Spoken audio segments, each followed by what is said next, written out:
যাই কেন কোথায় আসছিস?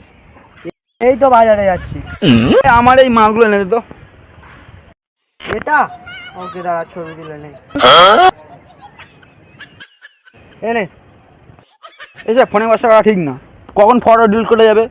তুই নিয়ে যা, হ্যাঁ নিয়ে যা নিয়ে যা। তুই এখনো সেই আগেকার যুগে বলে আছিস? ব্যাঙের মতো লাফিয়ে এখনকার যুগে চলে আয়। তাহলে টাকা ফটো তো তুই তুলে নিয়ে যা তাহলে। তালি দে। তুই এখানে বস, আমি বাজারটা করে আনি। যা যা যা যা যা। বাজার কই? এই তো ফোনের মধ্যে আছে, দাঁড়া দেখাচ্ছি। ফোনের মধ্যে বাজার? এই দেখ।